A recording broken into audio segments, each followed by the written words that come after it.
الحمد لله نحمده ونستعينه ونستغفره ونؤمن به ونتوكل عليه ونعوذ بالله من شرور أنفسنا ومن سيئات أعمالنا من يهد الله فلا مضل له ومن يضلل فلا هادي له نشهد أن لا إله إلا الله وحده لا شريك له ونشهد أن سيدنا ونبينا ومولانا محمدا عبده ورسوله صلى الله تعالى عليه وعلى آله وأصحابه وأتباعه أجمعين أما بعد فأعوذ بالله من الشيطان الرجيم بسم الله الرحمن الرحيم وسارعوا إلى مغفرة من ربكم وجنة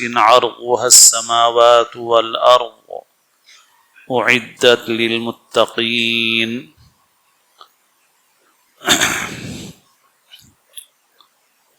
قابل احترام بزرگوں، عزیز دوستو، چند دنوں میں انشاءاللہ رمضان المبارک کا مہینہ ہمیں نصیب ہوگا۔ اللہ تعالیٰ اپنے فضل و کرم سے ہمیں مقبول رمضان نصیب فرمائے۔ رمضان کے اندر اللہ نے روزے فرض فرمائے ہیں اور روزوں کا مقصد یہ بتایا ہے لعلکم تتقون، تاکہ تم متقی بن جاؤ، تقوی والے بن جاؤ۔ تو رمضان کا مبارک مہینہ دراصل ٹریننگ اور تربیت ہے تقوی کی۔ رمضان کا مہینہ اس لیے ہے تاکہ ہم تقوی کی صفت اپنے اندر پیدا کر لیں۔ ہمارے اندر اگر تقوی پیدا ہو، تقوی کے لفظی معنی ہوتے ہیں پرہیز کرنے کے، بچنے کے، ان چیزوں سے بچنا جو اللہ کی نافرمانی کی چیزیں ہیں، گناہ سے بچنا، احتیاط کے ساتھ زندگی گزارنا۔ تقوی کی یہ دولت اگر حاصل ہو جائے تو بندے ہی کا نفع اور فائدہ ہے۔ حدیث میں ہے کہ اگر دنیا میں جتنے لوگ ہیں سارے کے سارے اعلیٰ درجے کے متقی بن جائیں تو ان کے متقی بننے سے اللہ تعالیٰ کی عظمت میں، بڑائی میں کوئی اضافہ نہیں ہوتا۔ تو پھر متقی بننے سے فائدہ کس کو ہوتا ہے؟ فائدہ خود بندے کو ہوتا ہے۔ تقوی ایسی صفت ہے، حدیث میں ہے علیک بالتقوی فَإِنَّهُ أَزْيَنُ لِأَمْرِكَ كُلِّهِ۔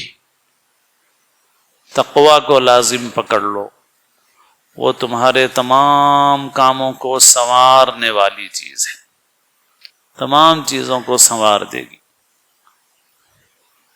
دنیا اور آخرت دونوں کی بھلائیاں اس کے ساتھ جڑی ہوئی ہیں۔ دنیا میں اللہ تعالیٰ کی نصرت، مدد تقوی کے ساتھ ہے، اور جنت میں داخلہ بھی تقوی ہی پر منحصر ہے۔ اس لیے قرآن مجید میں ارشاد فرمایا وَسِيقَ الَّذِينَ اتَّقَوْا رَبَّهُمْ إِلَى الْجَنَّةِ زُمَرًا، کہ جو اپنے رب سے ڈرنے والے ہیں، رب کا تقوی اختیار کرنے والے ہیں، ان کو لے جایا جائے گا جنت کی طرف مختلف گروہوں میں۔ تو کن کو لے جایا جائے گا؟ فرمایا الذین اتقوا، جو تقوی والے ہوں گے۔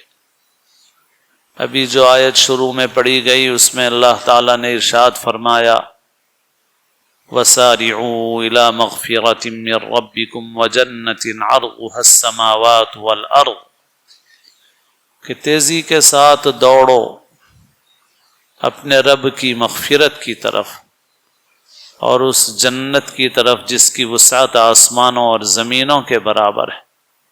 اعدت للمتقین، وہ جنت کس کے لیے تیار کی گئی ہے؟ فرمایا متقیوں کے لیے تیار کی گئی۔ وہ جنت ایسی ہے جس کی وسعت آسمانوں اور زمینوں کے برابر ہے، انسان اندازہ نہیں کر سکتا، مگر انسان سوچتا ہے کہ بھئی آخر کیوں اندازہ نہیں کر سکتا؟ تو حقیقت یہ ہے کہ انسان دنیا میں بھی خود زمین کے بہت سارے حصوں کا اندازہ نہیں کر سکتا۔ جب اسے لوگ دیکھ کے آ کے بتاتے ہیں کہ امریکہ ایسا ہے، آسٹریلیا ایسا ہے، فلاں ملک ایسا ہے، فلاں سمندر ایسا ہے، فلاں جزیرہ ایسا ہے، تو آدمی اس وقت حیرت سے منہ کھولتا ہے اور کہتا ہے اچھا، ہم تو سوچ بھی نہیں سکتے تھے ایسا۔ تو جب زمین کے کچھ حصوں کے متعلق انسان کا خیال نہیں جا سکتا، تو جنت کے متعلق کیسے انسان پوری طرح جان سکتا ہے اور سوچ سکتا ہے؟ اسی لیے فرمایا لا عین رأت ولا اذن سمعت ولا خطر على قلب بشر، کہ جنت میں اللہ نے ایسی نعمتیں تیار کر کے رکھی ہیں کہ نہ کسی آنکھ نے دیکھا ہے، نہ کسی کان نے سنا ہے، نہ کسی انسان کے دل پر ان نعمتوں کا خیال گزرا۔ ایسی نعمتیں اللہ تعالیٰ نے وہ نعمتیں چھپا کر رکھی ہیں۔ تو جنت ایسی ہے۔ وہ جنت کس کے لیے تیار کی گئی ہے؟ فرمایا متقیوں کے لیے تیار کی گئی۔ اسی لیے حدیثوں میں آتا ہے کہ رمضان کا مہینہ آتا ہے تو جنت آراستہ کر دی جاتی ہے، جنت کو مزین کر دیا جاتا۔ تو معلوم یہ ہوا کہ رمضان کا مہینہ جنت کا ٹکٹ حاصل کرنے کا مہینہ ہے، تقوی حاصل کرنے کا مہینہ ہے، جنت کے لیے تیاری کرنے کا مہینہ ہے۔ ہر انسان جو اس دنیا میں آیا ہے اسے جانا ہے، چاہے وہ کتنا ہی علم والا ہو، پیسے والا ہو، طاقت والا ہو، کچھ ہو۔ کوئی انسان ایسا ہے دنیا میں کہ اس دنیا میں پیدا ہو اور پھر ہمیشہ رہے دنیا میں؟ ہمیشہ تو بہت دور کی بات ہے، 200 سال رہنے کی بھی کوئی ذمہ داری ضمانت نہیں ہے کسی کے پاس۔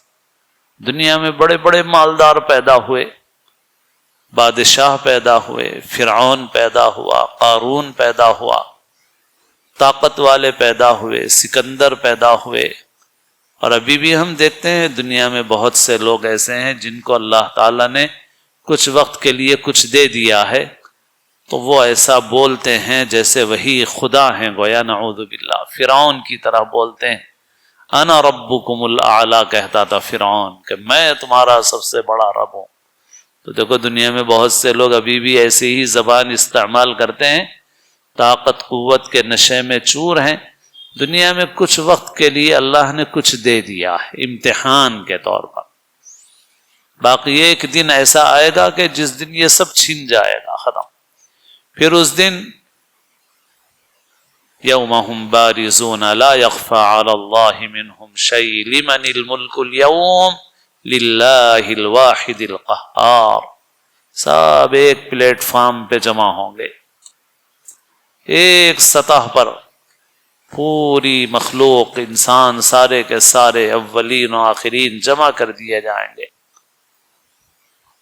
اور پھر اس کے بعد اس دن کہا جائے گا کہ آج کس کے لیے بادشاہت ہے؟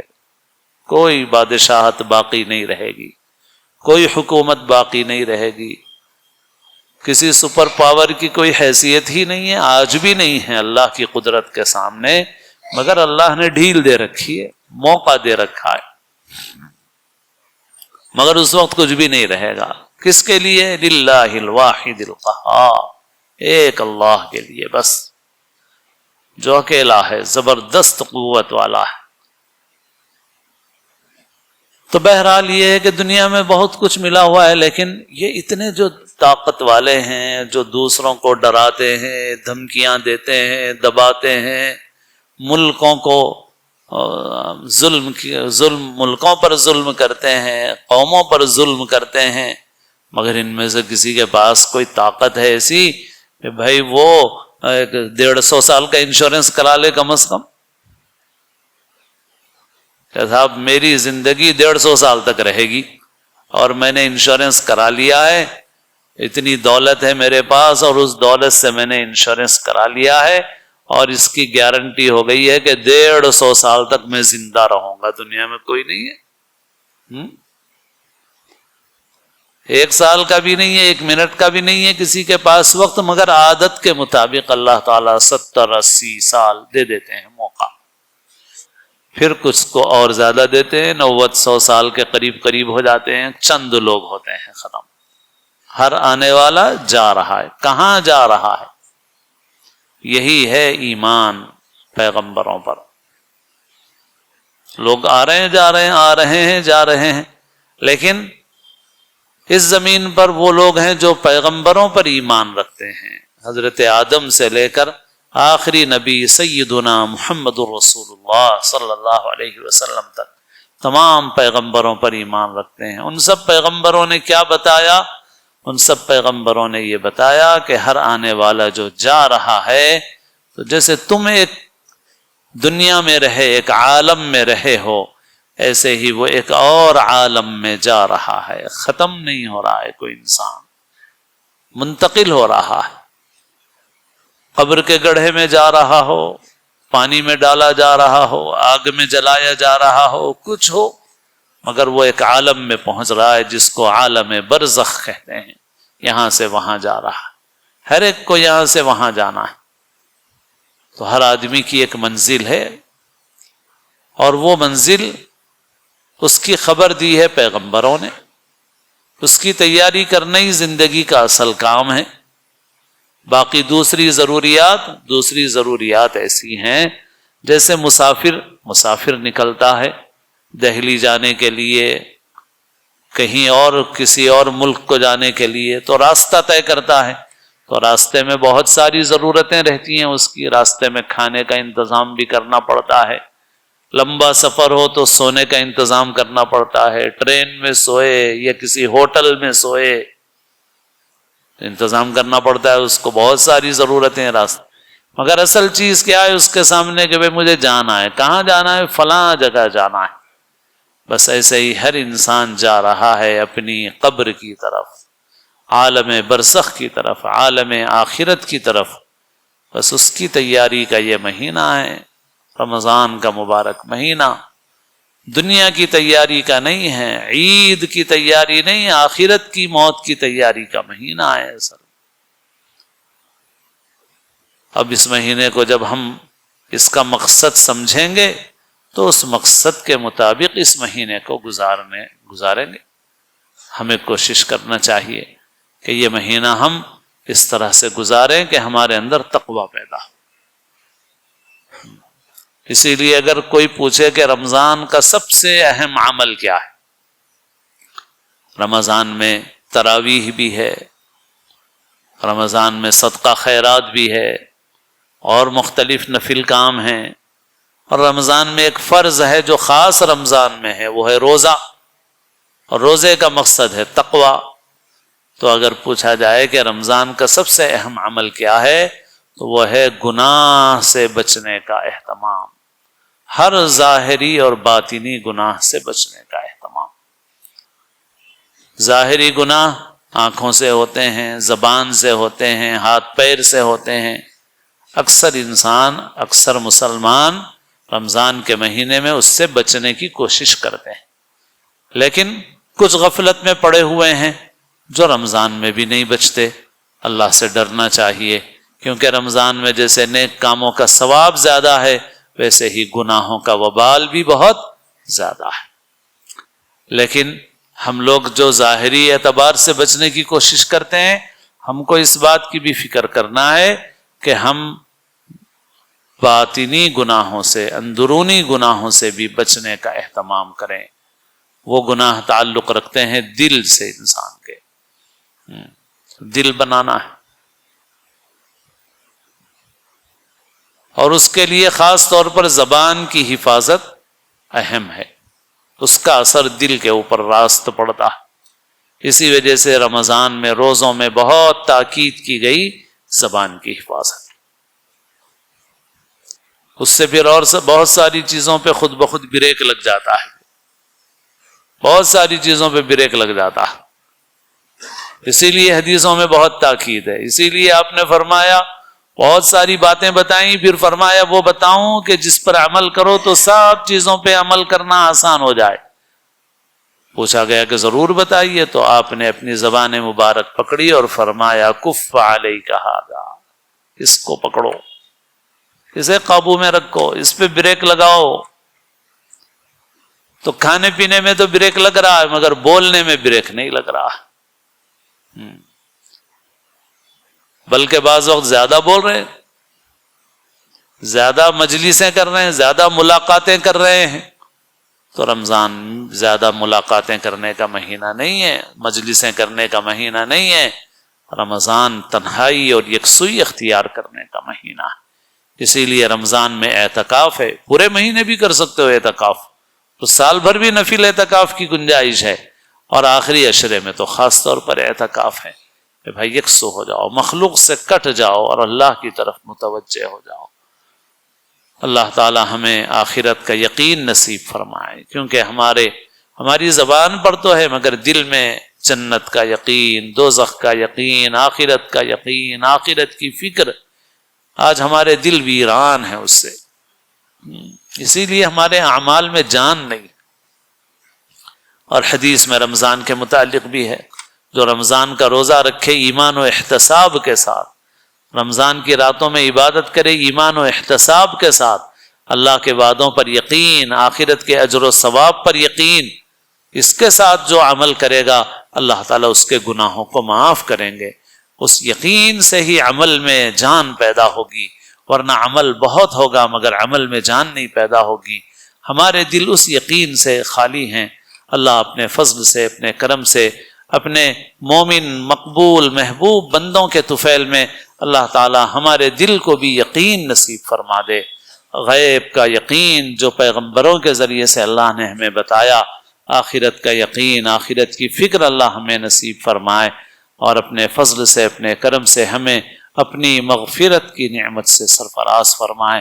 اللہ ہم سب کو اسلام کی زندگی اور اپنے اپنے وقت پر حسن خاتمہ نصیب فرمائے۔ سنتیں ادا فرمائے۔